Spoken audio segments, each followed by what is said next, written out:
युवाओं के लिए है, बेरोजगारों के लिए है और स्वास्थ्य सफाई व्यवस्था के लिए। नहीं, वो घोषणा पत्र नहीं है, वो उनके आने के बाद वो क्या करना चाहते हैं ये उसमें घोषणा पत्र कहीं नहीं लिखा है। महिलाओं के लिए एक हर वार्ड में एक केंद्र रहेगा जिसमें काउंसलिंग की जाएगी। महिलाएं रोजगार चाहती हैं और उन बिंदुओं पर मुझे काम करना है। सरल शब्दों का हम लोगों ने उसमें इस्तेमाल किया है, प्रयोग किया है, ताकि कोई भी एक आम नागरिक भी उसको पढ़ ले। इधर 17 बाकी है और इधर फिर नया उन्होंने घोषणा पत्र लॉन्च किया है। जैसे ही इनकी सरकार बनी, इन्होंने मंत्रिमंडल में हमारी सरकार की दिया हुआ पट्टा को इन्होंने निरस्त कर दिया। ये जनता को झूठ बोलने वाले नहीं है तो क्या है, लेकिन हमारी जन घोषणा पत्र है, जहां गरीब अगर कोई जमीन कब्जा किया है वहां हम उनको धारणाधिकार हम लोग देंगे। नगरीय निकाय चुनाव के लिए कांग्रेस ने अपना जन घोषणा पत्र जारी कर दिया गया है। हमारे साथ कांग्रेस का जन घोषणा पत्र बनाने वाले घोषणा पत्र समिति के संयोजक जो है सत्यनारायण शर्मा जी हमें बीच मौजूद हैं। इस घोषणा पत्र में बात कर रहे हैं तो ज्यादातर चीजें ऐसी थी जो पिछले बार भी आपने घोषणा की थी,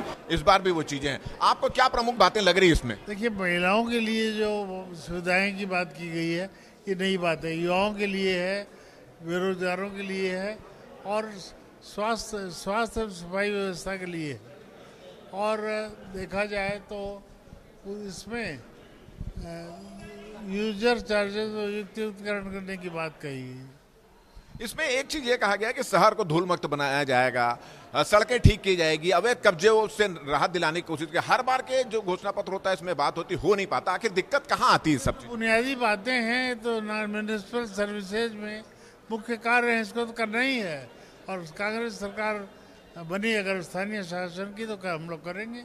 ये बताइए कि ये जो घोषणा पत्र आप लोगों ने तैयार किया है, कितने लोगों से बातचीत की, कितने लोगों तक आप पहुंचे? क्योंकि विधान कार्यकर्ताओं से, पब्लिक के लोगों से, कई एसोसिएशन के लोगों से बात की है और नेताओं से बात की है, उसके बाद तैयार किया गया। चलिए, हमारे साथ रायपुर के जो पूर्व महापौर और वर्तमान में जो सभापति हैं प्रमोद दुबे जी, वो भी यहाँ मौजूद है, हम उनसे बातचीत करेंगे। आपने इस घोषणा पत्र के पहले जो आपकी जो पत्नी है जो कांग्रेस के प्रत्याशी भी है महापौर की, उन्होंने भी कुछ घोषणा 10 बिंदु का घोषणा पत्र जारी किया है। क्या अलग है इसमें और इसमें? नहीं, वो घोषणा पत्र नहीं है, वो उनके आने के बाद वो क्या करना चाहते हैं ये उसमें घोषणा पत्र कहीं नहीं लिखा है। जो अलग अलग जगहों की अलग अलग बातें होती हैं, हो सकता है बिलासपुर में किसी चीज़ की आवश्यकता हो, रायपुर में वो चीज़ की आवश्यकता ना हो। ऑलरेडी मान लो यहाँ तालाब का संरक्षण किया जा सकता है तो बिलासपुर में, लेकिन वो चूँकि एक साइकोलॉजिस्ट है, वो अपने तरीके से सोचती है कि रायपुर शहर को नशा मुक्त कैसे बनाएं, रायपुर के युवाओं को और युवतियों को तनाव मुक्त बनाने के लिए उसके पास बहुत सारी योजनाएं हैं। अभी वो अलग करती हैं, जैसे वो दिव्यांग पब्लिक स्कूल चलाती हैं तो उनके बच्चों के लिए उनके पास अलग योजना है। इस प्रकार की अलग सी योजनाएं उनके पास है जो इम्प्लीमेंटेशन आसानी से हो पाएगी। चलिए, हम अब इस संबंध में जो घोषणा पत्र आया है रायपुर के जो महापौर पद के प्रत्याशी हैं कांग्रेस से, उनसे भी बातचीत कर रहे हैं और उनसे भी बात करके देखते हैं कि महिलाओं के लिए वो क्या कुछ इस घोषणा पत्र में अलग नजर आ रहा है और महिलाओं के लिए अपनी तरफ से वो क्या कुछ करने वाली है। कांग्रेस ने आज अपना जन घोषणा पत्र जारी किया है। महिलाओं के लिए इसमें विशेष तरह की सुविधाएं देने की मांग की है और महिला महापौर के प्रत्याशी कांग्रेस में। अगर जन घोषणा पत्र की बात करें तो जन घोषणा पत्र में क्या कुछ खास नजर आ रहा है? बहुत सब कुछ खास है। 34 बिंदुओं पर घोषणा की गई है और आप लोगों ने देखा है प्रदेश अध्यक्ष जी ने कहा है जो कि वो सारी चीजें को पूरा करने का काम रहेगा मेरा। आपने भी कुछ कमिटमेंट यहाँ रायपुर की जनता से किए हैं। घोषणा पत्र के पहले आपका भी कुछ घोषणाएं यहाँ पर आई है। किस तरह से आप आएंगी तो महिलाओं को विशेष ध्यान में रह के काम करेंगे? देखिए, महिलाओं के लिए एक हर वार्ड में एक केंद्र रहेगा जिसमें काउंसलिंग की जाएगी और बच्चों के लिए जो 9th से 12th के बच्चे हैं उनको फ्री में कोचिंग दिया जाएगा। मेंटल हेल्थ केयर एक खुलेगा जिसमें फ्री में वो सेवाएं दी जाएंगी। चलिए, एक छोटा सा आखिरी सवाल ये है कि अभी प्रचार के दौरान घूम रही होंगी, बहुत सारी महिलाओं से बातचीत होती होंगी, महिलाओं की सबसे बड़ी समस्या आपको क्या नजर आ रही है फिलहाल? अभी तक जन प्रचार में प्रचार के दौरान क्या चीज बोली, सबसे ज्यादा समस्या किस बात? वो रोजगारी का ही आ रहा है कि महिलाएं रोजगार चाहती हैं और उन बिंदुओं पर मुझे काम करना है। तो चलिए, ये थी दीप्ति दुबे जो कांग्रेस से महापौर पद के प्रत्याशी, और आप देख रहे हैं कि जनसंपर्क यहाँ पे जोर शोर से चल रहा है, काफी जनसमर्थन मिल रहा है। और उनका कहना है कि जब जनसंपर्क के दौरान वो जाती हैं तो महिलाओं को सबसे ज्यादा जरूरत अभी रोजगार की है, रोजगार की बात करती हैं। और जब वो जीत कर आएंगी तो इस बात का ध्यान रखेंगी कि महिलाओं को ज्यादा से ज्यादा रोजगार मिले। अब देखना यह होगा कि भारतीय जनता पार्टी का भी घोषणा पत्र आ चुका है, कांग्रेस का भी घोषणा पत्र आ चुका है। अब इन दोनों घोषणा पत्र में जनता किसकी घोषणाओं पर विश्वास करती है, किस पर अपनी मुहर लगाती है। कांग्रेस ने इसके लिए बड़ी तैयारी की थी, अपने कार्यकर्ताओं को बूथ लेवल तक भेजा था, ब्लॉक लेवल तक भेजा था, लोगों से बातचीत की थी और लोगों की भावनाओं के अनुरूप यह जन घोषणा पत्र तैयार किया गया है। किस तरह से घोषणा पत्र तैयार हुआ है, क्या क्या इसमें प्रमुख बिंदु हैं और क्या इसको लेकर कांग्रेस आगे करने वाली, इन तमाम मुद्दों पर चर्चा करने के लिए दीपक बैज जी हमारे साथ उपस्थित हैं। इनका आज व्यस्त कार्यक्रम था, जन घोषणा पत्र जारी किया, दौरे पे जा रहे थे, मगर हम इसके साथ हो चुके, इनके साथ में हैं और इन पर बात करेंगे कि अगर इस जन घोषणा पत्र की बात करें तो क्या प्रमुख बिंदु हैं इस पे। देखिए, हम लोग का ये जन घोषणा पत्र है, ये प्रदेश के नगरीय निकाय चुनाव को लेकर, और ये जन घोषणा पत्र हम प्रदेश के नगरीय निकाय चुनाव में लेकर जाएंगे। और जिस तरह से कि वहाँ की जनता के सोच के अनुसार विकास हो, वहाँ की जनता की सोच के अनुसार वहाँ काम कर सकें, वहाँ सब चीज़ इस जन घोषणा पत्र में हम लोगों ने इंक्लूड कर लिया है। देखिए, हमारी घोषणा पत्र का मकसद है कि एकदम हमारी घोषणा पत्र को देखेंगे आप, एकदम सीधे सरल सिंपल सरल शब्दों का हम लोगों ने उसमें इस्तेमाल किया है, प्रयोग किया है, ताकि कोई भी एक आम नागरिक भी उसको पढ़ ले तो हमारी घोषणा पत्र को इजी और सरल तरीके से समझ जाएंगे। वहीं आप भारतीय जनता पार्टी के घोषणा पत्र को आप देख ले तो गोल गोल गोल घुमा के 2023 का विधानसभा घोषणा पत्र पूरा हुआ नहीं उनका, 20 वादा करके आए थे, बड़ा मुश्किल से आधे अधूरा उन्होंने 3 पूरे किए हैं, आधे अधूरा, और उसमें 17 अभी भी बाकी है, इधर 17 बाकी है और इधर फिर नया उन्होंने घोषणा पत्र लॉन्च किया है। अच्छा, आप तो ये बोल रहे हैं कि आपका सरल शब्दों पर है, भारतीय जनता पार्टी का गोल गोल है, मगर भारतीय जनता पार्टी के नेता कह रहे हैं कि इसमें कुछ नहीं है और आपकी नकल है। देखिए, उनकी नकल तो हमने कभी किया है ना कभी करेंगे।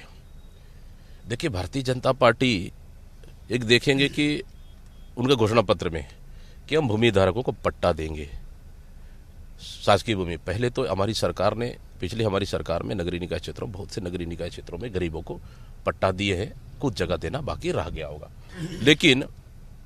लेकिन जैसे इनकी सरकार बनी, इन्होंने मंत्रिमंडल में हमारी सरकार की दिया हुआ पट्टा को इन्होंने निरस्त कर दिया और उसको फिर से जोड़े कि हम देंगे।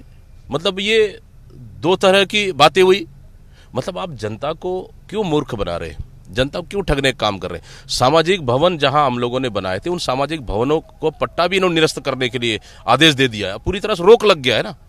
तो फिर ये जनता को झूठ बोलने वाले नहीं है तो क्या है। लेकिन हमारी जन घोषणा पत्र है, जहां गरीब अगर कोई जमीन कब्जा किया है वहां हम उनको धारणाधिकार हम लोग देंगे, उसका अधिकार देंगे। जिस सरकार लगातार गरीबों को मकान तोड़ रही है ना, उन मकानों को भी तोड़ने हम लोग नहीं देंगे, उनका धारणाधिकार हम लोग देंगे, ताकि कम से कम उनके लिए एक सेफ जोन में वो रहे। अच्छा, एक चीज थोड़ी कठिन काम होगा आपके लिए, क्योंकि केंद्र में इनकी सरकार है, राज्य में इनकी सरकार है, ऐसे में आप अपना कमिटमेंट कैसा पूरा करेंगे, क्योंकि इनका सहयोग तो मिलता नहीं है। आपने पहले भी बोल चुके हैं कि इनका सहयोग मिलता नहीं है। नगरीय निकाय में बहुत सारे MIC है, कमेटी है, बहुत सारी चीजें हैं कि नगरीय निकाय क्षेत्र के अंदर अपना निर्णय ले सकती है और उसके लिए वो स्वतंत्र है, तो इसमें कहीं कोई दिक्कतें नहीं है। ठीक है, सरकार है, बहुत सारी चीज कुछ इजी रहती है, लेकिन जो हम लोगों ने घोषणा पत्र हम लोगों ने बनाया है, मतलब इसको हम लोगों ने सोच समझ के बनाया है। जहां हम लोग उसको कर सकते हैं, नगर में हमारी सरकार बनेगी तो हमको पूरा करने में कहीं कोई दिक्कतें नहीं आएगी, इसलिए हम लोग सोच समझ के उसको बनाया है, न कि भारतीय जनता पार्टी की तरह झूठ बोलकर और ठगने के लिए बनाया है। आपके एक नेता हैं अमरजीत भगत, उन्होंने कहा है कि आपको जितना बोलना चाहिए कांग्रेस के बारे में, भारतीय जनता पार्टी के बारे में, सरकार के बारे में, उतना बोलते नहीं है। आदिवासियों के बारे में आपकी रणनीति विजन नहीं है, ये उनका कहना है। इसको किस तरह से लिया? किनको? अमरजीत भगत ने कहा है कि कोई विजन आदिवासियों को लेकर आपका विजन नहीं है और आप थोड़ा सा खुलकर नहीं बोलते, ऐसा उनका कहना है। मतलब किनको खुलकर नहीं बोलना? आप खुलकर नहीं बोलते सरकार के बारे में, भाजपा के बारे में, आपका विजन खुलकर सामने नहीं आता, ऐसा उनका कहना है। देखिए, मेरा विजन और पार्टी का विजन एकदम क्लियर है। प्रदेश में चाहे आदिवासी की बात करें, चाहे जब ST की बात करें, चाहे SC की बात करें, चाहे OBC की बात करें, चाहे सामान्य वर्ग, सभी तबके की बात करें, सब समुदाय की बात करें, जहाँ भी जिस वर्ष साथ अन्याय हुई है हम उस वर्ग के लिए लगातार लड़ाई लड़े हैं, और जिस वर्ष साथ सरकार ने गलत किया है उनके साथ कांग्रेस पार्टी हमेशा खड़ी रही है और आगे भी रहेगी। हमारा विजन क्लियर है, छत्तीसगढ़ की जनता के लिए लड़ाई लड़ना, छत्तीसगढ़ की जनता की हक के लिए लड़ाई लड़ना, और सरकार के खिलाफ जहां जनहित के खिलाफ जहां सरकार का निर्णय हो उसके खिलाफ लड़ाई लड़ना, ये कांग्रेस का विजन एकदम पूरी तरह से क्लियर है। तो ये थे दीपक भाई जो उन्होंने कहा कि हमारा विजन बिल्कुल क्लियर है, हम जनता के भावनाओं के अनुरूप हमने घोषणा पत्र तैयार किया है, जनता के लिए वो लड़ाई लड़ते रहेंगे, सरकार से लड़ेंगे, उनके हक के लिए लड़ाई लड़ते रहेंगे। और ये उनका दावा है कि जो जन घोषणा पत्र आया है निश्चित रूप से जनता को पसंद आएगा, क्योंकि जो वो कर सकते थे अपने इस दायरे में रहकर वही उन्होंने घोषणा की है। भारतीय जनता पार्टी की तरह झूठ का पुलिंदा नहीं परोसा है। नगरीय निकाय चुनाव में जो घोषणा 34 बिंदुओं का घोषणा पत्र जारी किया है, अगर उनकी सरकार बनती है तो इन घोषणाओं को पूरा करना उनकी प्राथमिकता होगी। हमारा ये वीडियो, हमारी ये बातचीत अगर आपको अच्छी लगी तो ज्यादा से ज्यादा इसको शेयर करें, सब्सक्राइब करें, अपने सुझाव हमको देना ना भूलें, और मुझे और मेरे कैमरामैन लखन शर्मा को दे इजाजत। नमस्कार।